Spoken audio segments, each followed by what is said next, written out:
Alemán llamó a José Lima a integrarse a su equipo de trabajo. Para junio de 1962, Lima Gutiérrez organizó en Mérida, Yucatán, el Congreso Regional Turístico, en donde por primera vez se habló del turismo, no solo como captador de divisas, sino también como generador de empleos, sobre todo en esa época en la que las opciones tanto agrícolas como pesqueras estaban cerradas. Encima de que las conclusiones del Congreso fueron de alto beneficio, Lima sugirió a Miguel Alemán que echara un vistazo a la costa que Isla Mujeres tenía enfrente, es decir, a una isla conocida como Cancún. Y a bordo de un helicóptero, algunos consejeros y el subsecretario de Gobernación, Luis Echeverría Álvarez, la comitiva sobrevoló la zona y todos quedaron maravillados por la hermosura del paisaje. Miguel Alemán comentó a los demás pasajeros que ahí se podría desarrollar un gran centro turístico. De regreso a la Ciudad de México, Miguel Alemán informó al presidente Adolfo López Mateos de lo que había visto y le vendió la idea de desarrollar un gran proyecto.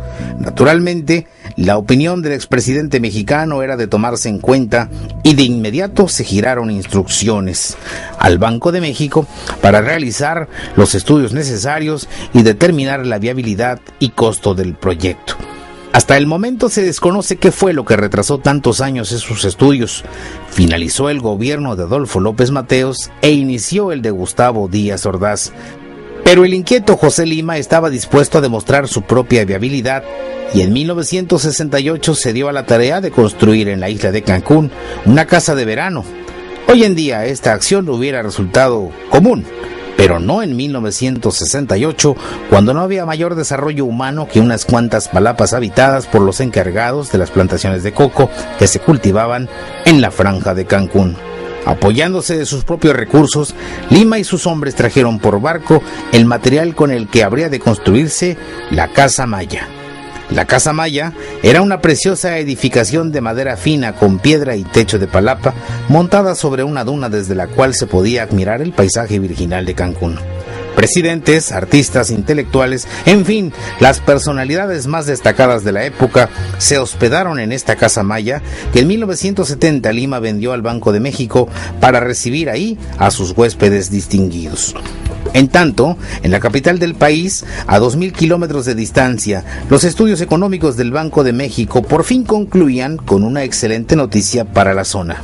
Todas las condiciones estaban dadas para que en Cancún se llevara a cabo el primer centro de desarrollo integralmente planeado. Los estudios concluyeron en 1968 durante la administración del presidente Gustavo Díaz Ordaz, pero finalmente no fue sino hasta 1970 cuando el presidente en turno, Luis Echeverría Álvarez, dio el banderazo de salida.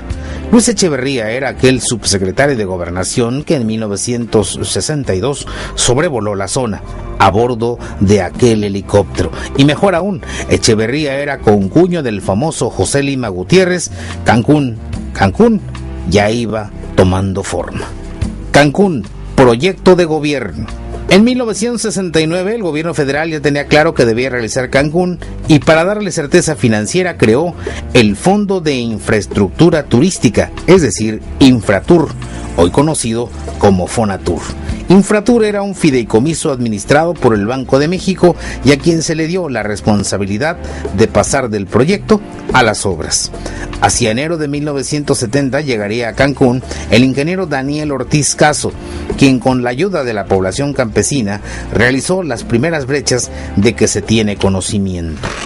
De manera muy temprana, casi inmediata, Cancún empezó a generar empleos, pero por otro lado, a pesar de que contaba con la bendición del gobierno de México, debía ganarse la confianza del Banco Interamericano de Desarrollo, que no es que dudara del proyecto Cancún, simplemente que no había otro antecedente mundial y por ello se antojaba muy arriesgado.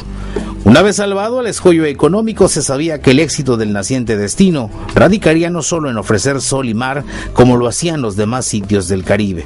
Cancún estaba en el corazón mismo de la antigua civilización maya, rodeado de vestigios arqueológicos y con un legado histórico impresionante que debía capitalizarse.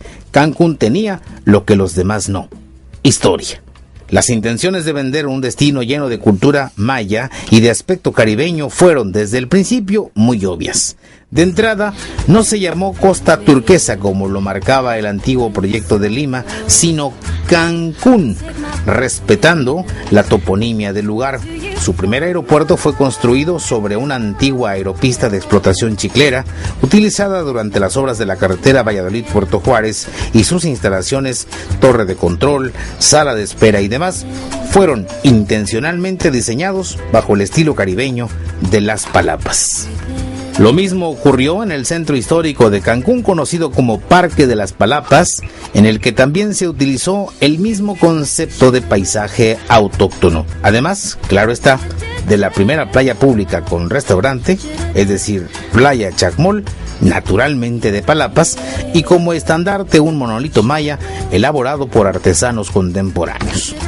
Las principales avenidas fueron bautizadas con nombres mayas, comenzando por el Boulevard Cuculcán, la principal arteria de la zona hotelera.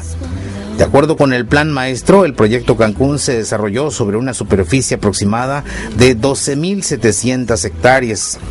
En los primeros 2 años de su historia, lo difícil para Cancún no fue conseguir habitantes que llegaron de sobra, sino inversionistas. El proyecto era tan novedoso que nadie deseaba arriesgar su capital, ni los empresarios locales, ni los regionales, tampoco los nacionales y mucho menos los internacionales.